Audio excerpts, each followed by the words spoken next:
আসসালামু আলাইকুম ওয়া রাহমাতুল্লাহি ওয়া বারাকাতুহু। আলহামদুলিল্লাহ নাহমাদুহু ওয়া নাস্তাঈনুহু ওয়া নাস্তাগফিরুহু ওয়া নু'মিনু বিহি ওয়া নাতাওয়াক্কালু আলাইহি ওয়া নাউযু বিল্লাহি মিন শুরুরি আনফুসিনা ওয়া মিন সাইয়্যাতি আ'মালিনা ওয়া মান ইয়াহদিহিল্লাহু ফালা হাদিয়া লাহু ওয়া নাশহাদু আল্লা ইলাহা ইল্লাল্লাহু ওয়া নাশহাদু আন্না মুহাম্মাদান আবদুহু ওয়া রাসূলুহু আম্মা বা'দ। মাশাআল্লাহ, আপনাদের সামনে বিগত দিন আল্লাহ তাবারাক ওয়া তাআলার পরিচয়, আল্লাহ তাবারাক ওয়া তাআলা যুগে যুগে খলিফা, যুগে যুগে নবী, যুগে যুগে রসুল পাঠিয়েছেন, এইসব বিষয় নিয়ে আলোচনা করেছে। তারপরে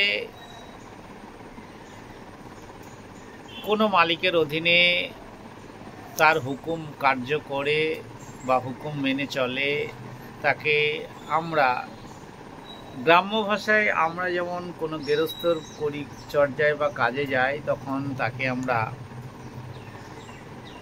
লেবার বলে থাকি, কেউ কেউ কৃষাণ বলে থাকি। তো আল্লাহ তাবারাক ওয়া তাআলার হুকুম মেনে চলাকে বা তার হুকুমকে কার্যকর করে যারা চলেছেন তাদেরকে আমরা খলিফা বলি, এটা আমরা জানি।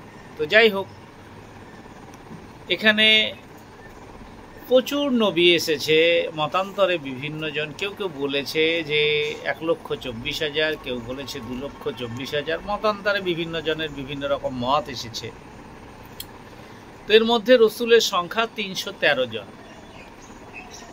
তো এখানে তাহলে 1,24,000 যে পয়গম্বর এসেছে, এখানে নবী ও রসুলের সংখ্যা একমাত্র আল্লাহ জানেন, এটা আমরা কিন্তু জানি। তবে এক বর্ণনা থেকে জানা যায় যে নবী ও রসুল সর্বমোট সংখ্যা 1,24,000 অথবা 2,24,000 মতান্তরে।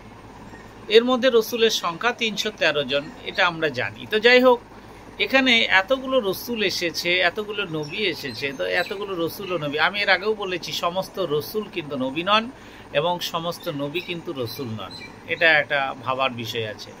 তাহলে এখানে 4টে আসমানি কিতাব আমরা দেখতে পাই।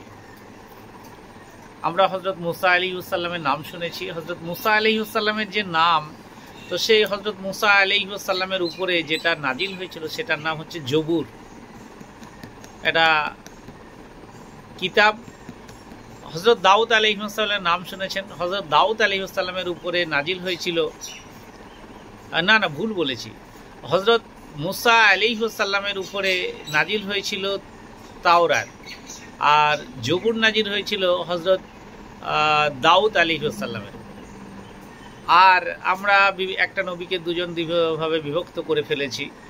যেমন ধরুন, ঈসা আলাইহিসসালামকে আমরা ঈসা আলাইহিসসালাম বলে মানি, অনেকে যিশু বলে মানছে।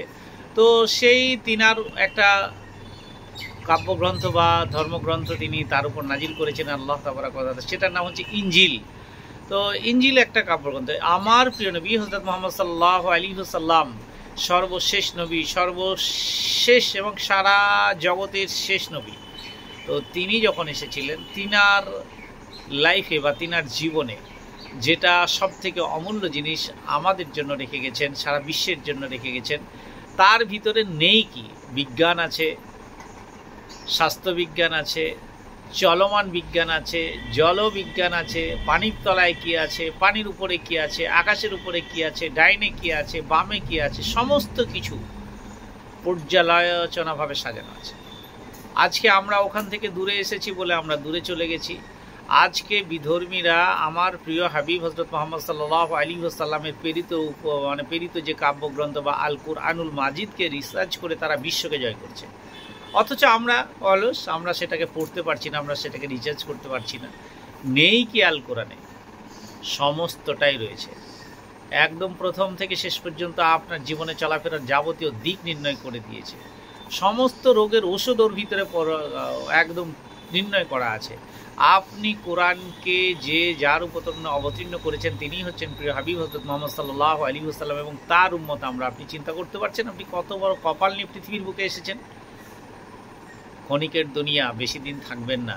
তাই আল্লাহ তাবারাক ওয়া তাআলা যেগুলো বলেছে সেগুলো মেনে চলার তৌফিক দান করুন। এবং এখানে এসেছে আল কোরআনে নবী ও রসুল সাল্লাল্লাহু আলাইহি ওয়াসাল্লাম বা আল কোরআনে নবী ও রসুলের কতজন নবীর সংখ্যা আমরা আল কোরআনে থেকে পেয়ে থাকি।